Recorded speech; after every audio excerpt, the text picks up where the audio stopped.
Hey guys and girls, how's it going? I hope you guys had a great week. So I'm back today with another video, and in today's video guys, I'm actually going to weigh in on the Netflix Witcher series. Finally, I'm going to talk about season 1.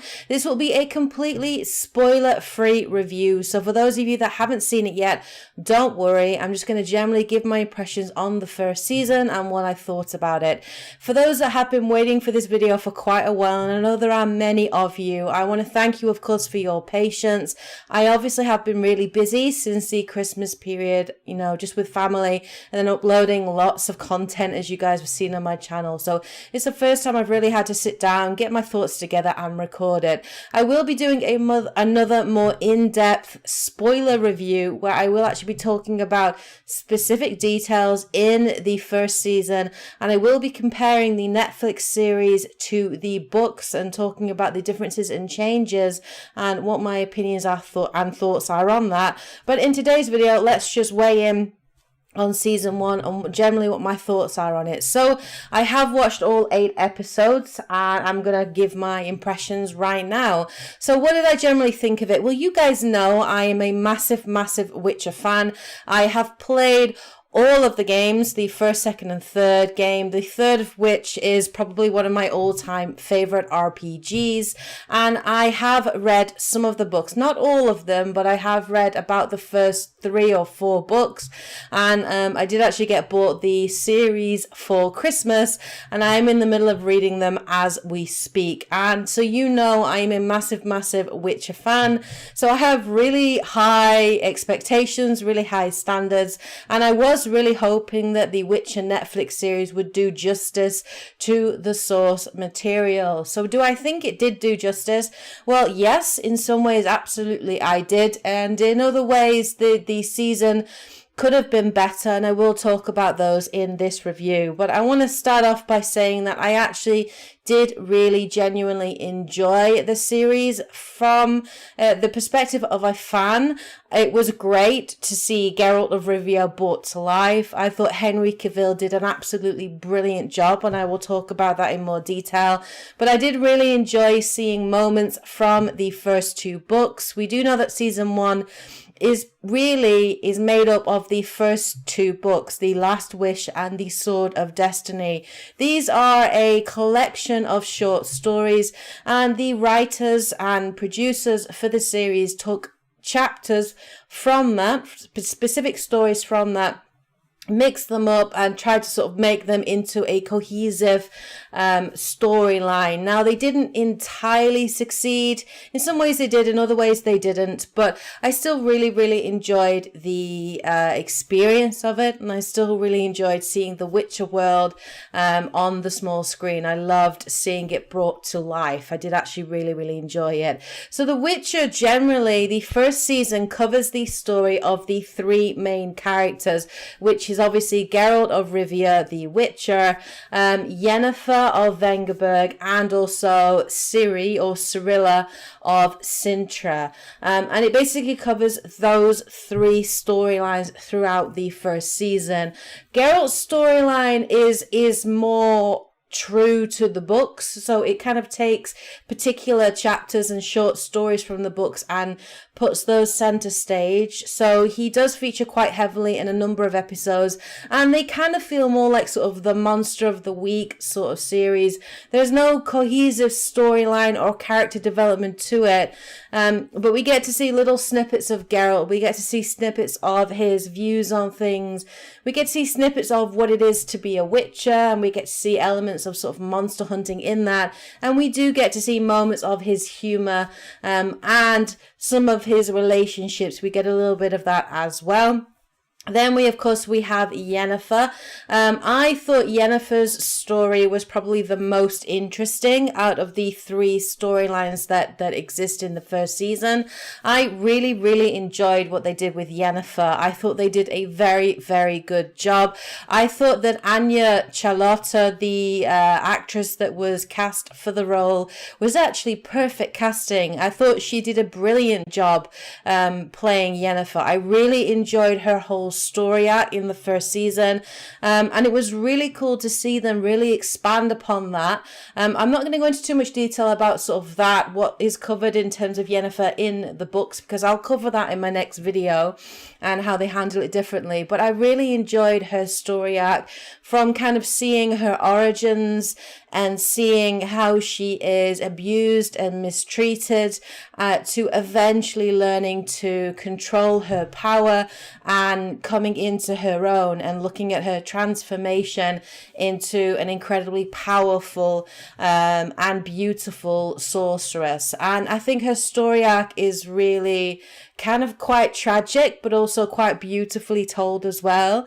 And that whole theme of, magic has a price, and for her to gain such power and strength and beauty does come with a very, very heavy price. I won't go into too much detail about that, but I thought that her portrayal was very good. I thought that Anya made her very human and very fallible, and I thought she really portrayed her in a very sort of human, kind of flawed way. And I really enjoyed Yennefer. I thought she was great, and I actually thought the dynamic between her and Geralt was handled very well as well.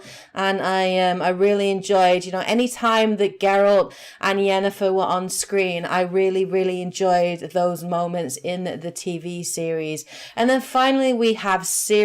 Ciri for me was definitely the weaker of the three storylines for me. It's not that I thought that Freya Allan, who was cast to play Ciri, did a bad job. I don't think she did a bad job at all. I just thought that Ciri was kind of the weaker of the three storylines. Obviously, at the beginning in the first episode, she's kind of put center stage, and Ciri, for those that might know, is a princess and her kingdom is attacked. She has a destiny, a connection with Geralt, and pretty much the rest of the series and season is really about her journey and how she becomes reunited, or how she finds Geralt in the end. And that's kind of the overarching story in season 1. And I really felt like her story was kind of given a bit of a back burner. There were even some episodes where she featured in it very, very little. There was just a couple of throwaway scenes. So there could have been a lot more story development for Ciri, most definitely. I don't feel that they took advantage of that enough. However, I do know from what I know of the books that they probably are setting up her story development in season 2, and particularly her relationship with Geralt. I know that's going to be developed a lot further in season 2. So I don't have a massive problem with the fact that they didn't give as much screen time to Ciri. I think for the producers, I think they were more trying to set up Geralt and set up his relationship with Yennefer, because those three and the dynamic between the three of them will really play a big part in season 2. So I get where they're coming from, but for me, yeah, definitely Ciri was the weaker of the three. And yeah, probably I would say Yennefer was my favorite overarching storyline. It definitely had a lot of sort of incredible character development all the way through. Really enjoyed those three storylines. The problem that they had was that these three storylines happen at different times in history. So there are 3 different timelines that happen during season 1. You have Ciri's, which is kind of happening in the present, and then Geralt's storylines happen both in the past and present. So it jumps back and forth between different timelines. And for those that are not familiar with the books, I think a lot of people will have found that very confusing, particularly because there's a lot to keep track of. There are a lot of name drops and a lot of big names that are dropped, and different kingdoms and countries. And then there's also these 3 storylines to keep track of, and they're all happening at different points in time. And the writers don't really do a very good job of making it clear at what point in time we are and where everyone else is until later on in the series. So I think for those that maybe are not familiar with the Witcher series, particularly the first few episodes, I can imagine that a lot of people would be very lost and wouldn't know what's going on. So what I would say is, if you have started season 1 I completely understand why you would feel confused, why you would be wondering what the hell is going on. But what I will say is it's well worth sticking with the season. And by the last few seasons, that's when the show really does pick up. And all these three storylines do come together. And at the end of the 8th episode, Ciri, Yennefer and Geralt are in the same timeline at the same point in time, and you do get to see all those hints which are dropped. You do get to see them come to fruition. So I would say, while it is a little bit all over the place in terms of the writing, and I think that's largely due to the source material, because the source material they're using are short stories. They're not a, whole narrative with a start, middle and end. They are snippets in time, and the books are written in that way. And the first two books that were released, they weren't even released in chronological order. So I think for the writers, it would have been quite a big challenge to make this cohesive storyline. I think they did the best with the source material that they had, but maybe they could have been a bit clearer by sort of highlighting at what point in time this was, even by just having the place and the date, so that you know that this is in the past and this is in the future.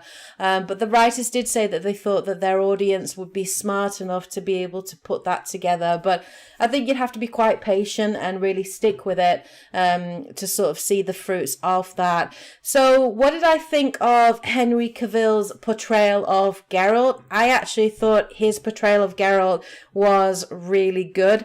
I was really surprised just how much I enjoyed his portrayal of Geralt. Now, I do know that Henry Cavill is a massive fan of The Witcher. He has played the games and he has now read the books as well. So he is a fan of the series, and it's very obvious in the way in which he kind of embodies Geralt. He really does embody that role, and he does really sort of bring Geralt to life. It is really funny because it almost feels like he's paying homage to the games, because even his voice when he's talking, that gravelly voice and the voice that he uses, for me was just super spot on, and it was really like, the voice of Geralt in the games. It was incredible. I thought he captured his voice perfectly, his mannerisms. He captured Geralt's dry sense of humor, the way in which he looks at the world, even down to his grouchiness and the way that he interacts with certain characters.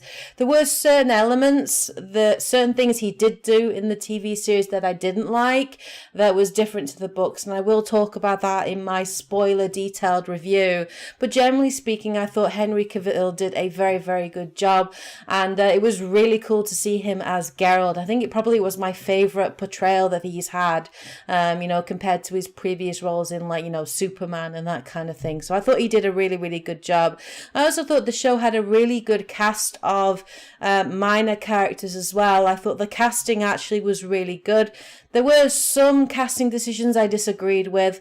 There were some decisions made in the story that I disagreed with, and I'll talk about those in the spoiler review. But generally speaking, I really enjoyed the cast.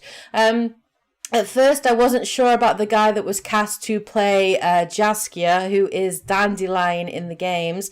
That was Joey Batty. I didn't like him at first, but I've got to say he actually kind of grew on me. And that is very, very true to Dandelion, to Jaskier. He is supposed to be this kind of irritating character, but actually he has a heart of gold, and he does actually grow on you as you get to know him a little bit better. So I also liked him, and obviously we've got now the super, super well-known Toss a Coin to Your Witcher song, which is really addictive, and I cannot get that song out of my head. It's stuck in my head continually. So I liked the casting. I thought the main cast did a very, very good job with the writing that they did. I thought generally speaking it was quite faithful to the story in the books. I thought there were even parts of the books and lines in the books and dialogue that were blatantly lifted out of these short stories and put into the writing, into the script in season 1. And I thought, generally speaking, they were quite loyal to the actual writing in the book, so I thought they did a good job there. What did I think about the monsters? I mean, they were two monsters generally that were in it, the Kikimora and the Striga. I thought the monsters looked cool. They looked okay. I would have liked more monsters in the season, if I'm being honest. I would have liked to have seen more of Geralt. I would have liked to see more monster hunting generally. But I did really enjoy the Striga. I thought that they did a really good job with that. That is the first story in the Last Wish book. It's called The Witcher. And I actually thought that they showed that fight quite faithfully to the events that happened in the book. And just, yeah, I really enjoyed it. But I would have liked to have seen more monster hunting. What did I think of the action and the sword play? I friggin' loved it. I thought the sword play and the choreography was just outstanding, particularly the first fight that happens in Blaviken, you know, where Geralt earns his name, the Butcher of Blaviken. There is a sword fight in that first episode, which was just amazing. And what's really cool is Henry Cavill did all of his own stunts, so you got to give props to the guy. He does really care about his craft, and I thought the sword play was great. We even got to see him use the signs, and we got to see, I think, Ard. We got to see Yerden, most definitely. And I think we also got to see Axii as well. I think there was one moment where Geralt tried to sort of manipulate someone and control their mind. So we got to see some of his signs, and those were really cool. I thought the magic looked really believable as well. I thought generally the CG was pretty good. I thought the monsters could have had a little bit more oomph to them, maybe. A little bit more realism. And in terms of the monster hunting, I think I would have liked to have seen more of that. I mean, there were elements that we saw, like we got to see Geralt drinking potions, and we got to see the odd moment where his medallion vibrated, but we didn't get to see that much of it. And I would have really liked to have had several episodes just showing Geralt as a Witcher, and, you know, these mutations that he has, and his skills and his strengths as a Witcher. It would have been really cool for him to have taken his potion and then actually seen the world from his perspective. So you would have seen how that would have heightened his senses and his vision, and you know, and everything else. And it would have been really cool to have seen him kind of like researching the monster he's taking out on the target and prepping for that. We got to see a little bit of that in the fight against the Striga, but I would have liked to have seen more of that. I think that would have been really cool, and I would have liked to see more of the medallion, and I think that would have been awesome. But generally speaking, what we got to see was pretty cool. I just wanted to see more. And I think that is the biggest issue that I had with the first season, was that it just didn't have enough episodes for me. It only had 8 episodes. I felt like it should have had a lot more. It would have been better had it had maybe 20 episodes in the first season. I would have liked them to have dedicated maybe several episodes to each character to actually build a little bit more on their kind of backstory and who they are, before then delving into the overarching, you know, storylines and how they interweave with each other. I definitely would have liked more focus on Geralt early on, really to get into his mind, what it is to be a Witcher, what it means to be a child surprise, why the Witchers can't have children, how they sort of recruit witches to their cause, how they're seen by the world, you know, the dangers in that kind of job. I would have liked more of that, and I would have liked, you know, more sort of character development between Geralt and Yennefer before Ciri is even brought onto the scene. Even more between Geralt and, say, Dandelion or Jaskia. I would have liked more of that as well. And there were certain things that happened between Geralt and Ciri in the books that were pulled out of the TV series as well, which I would have liked to have seen in there. I will talk about those more obviously in my spoiler review. But generally speaking, I enjoyed the first season. I think the writers did a good job with the source material they had. I thought that the stories they chose were well chosen, and I really enjoyed the portrayal and the acting, and it visually it looked great, and it really brought that world to life, and I'm super excited to see season 2. The only thing I'm sad about is that we have to wait until 2021 for season 2. It's still going to be a couple of years until we get season 2, which I guess is going to give me plenty of time to read all of the books before season 2 comes out. But yeah, really enjoyed season 1, and I can't wait to actually see what's going to happen in season 2. So there are generally my thoughts on the first season. Let me know what you guys think in the comment section below. What did you think of the first season generally? Try and keep your comments as spoiler free as possible in the comments, or if you are going to talk about spoiler points, then please put a warning for other people coming to the video. But if you enjoyed the video, obviously guys, please like, please comment, please share and subscribe, and hit that bell notification to make sure you always get updates on future videos that come out. But there you go guys, sorry for the long wait. I hope it was worth it in the end. I am in the middle of reading back through these specific stories and chapters that each episode is based on. I will be telling you what those are as well in the next video, so please look forward to my next video. It's going to take a little bit more time to research and prepare for it, but hopefully it will be well worth the wait, and hopefully it will be an interesting watch for you guys anyway. But yeah, have a great week of course guys and girls, and as always, take care and happy gaming. Bye guys.